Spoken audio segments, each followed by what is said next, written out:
আমরা জানি যে হেপাটাইটিস বি ভাইরাস একটি মারাত্মক ভাইরাস যেটি লিভারে সংক্রমণ করে এবং এই ভাইরাসটি নির্ণয়ের যে টেস্ট সেটি হচ্ছে রক্তের ছোট একটি টেস্ট HbA1c টেস্ট।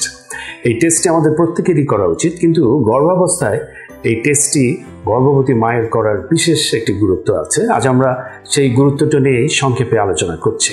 একজন মা যখন গর্ভবতী হন তখন কিন্তু তার প্রথম 3 মাসে বেশ কিছু পরীক্ষা করে দেখতে হয়, যেগুলোকে বলা হয় screening, antenatal care screening test. এই টেস্টের মধ্যে একটি উল্লেখযোগ্য পরীক্ষা হচ্ছে HbA1c, অর্থাৎ মায়ের হেপাটাইটিস বি আছে কিনা। এবং এই টেস্টটি প্রত্যেক গর্ভবতী মায়ের অবশ্যই করা উচিত। কেন এটি করা উচিত?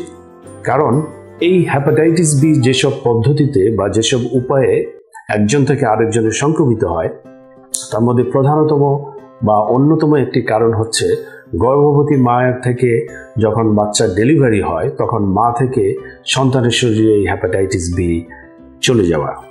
এবং আমাদের দেশসহ পৃথিবীর অনেক দেশে যেখানে হেপাটাইটিস বির সংখ্যা বেশি বা মাঝারি পর্যায়ের আছে, সেসব দেশে ধরা হয় যে মাদার টু চাইল্ড ট্রান্সমিশন হচ্ছে হেপাটাইটিস বি সংক্রমণের অন্যতম প্রধান একটি উপায়। সে কারণে গর্ভাবস্থায় এই HbA1c টেস্টের মাধ্যমে আমরা যখন নির্ণয় করতে পারি যে মা হেপাটাইটিস বিতে আক্রান্ত, তখন আমরা বেশ কিছু ব্যবস্থা নিতে পারি যার মাধ্যমে আমরা এই হেপাটাইটিস বি মা থেকে সন্তানের শরীরে ট্রান্সমিশনটাকে প্রিভেন্ট করতে পারি। কি সেই উপায়গুলো? তার মধ্যে একটি হচ্ছে যে নবজাতক জন্মের সাথে সাথে আমরা নবজাতককে 2টো ইঞ্জেকশন দিয়ে থাকি। একটি হচ্ছে হেপাটাইটিস বি ইমিউনোগ্লোবিউলিন এবং অপরটি হচ্ছে হেপাটাইটিস বি ভ্যাকসিনের একটি ডোজ। এই 2টি ইঞ্জেকশন আমরা নবজাতকের 2 পায়ের উরুতে মাংসপেশিতে দিয়ে থাকি। বলা হয় যে যত তাড়াতাড়ি এটি দেওয়া সম্ভব তত ভালো। ম্যাক্সিমাম 24 ঘন্টার মধ্যে যদি আমরা দিতে পারি তাহলে বলা হয় যে 80 থেকে 85% ক্ষেত্রেই এই mother to child transmission prevent করা যায়। এছাড়া আমরা যদি জানি যে মা হেপাটাইটিস বিতে আক্রান্ত, তাহলে শেষ 3 মাসে, গর্ভাবস্থার শেষ 3 মাসে আমরা হেপাটাইটিস বি এর viral load, hepatitis B virus DNA এই টেস্টের মাধ্যমে আমরা করে থাকি।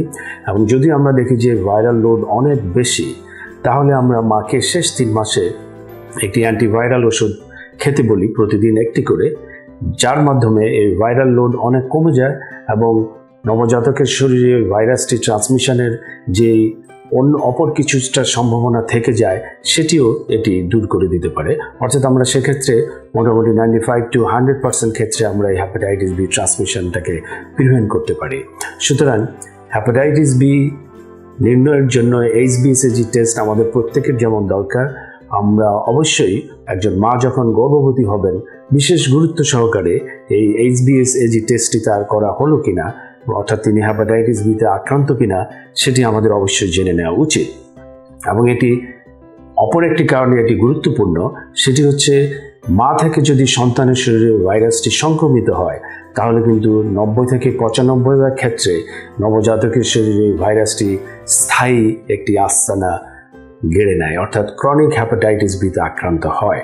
সুতরাং নবজাতককে এই ক্রনিক হেপাটাইটিস বি সংক্রমণ থেকে প্রতিরোধ করার জন্য আসুন আমরা প্রত্যেকে গর্ভবতী মায়ের হেপাটাইটিস বি আছে কিনা সেটি নিশ্চিত হয়ে নেই। আশা করি হেপাটাইটিস বি সংক্রান্ত এই তথ্য আপনাদের অনেক কাজে লাগবে।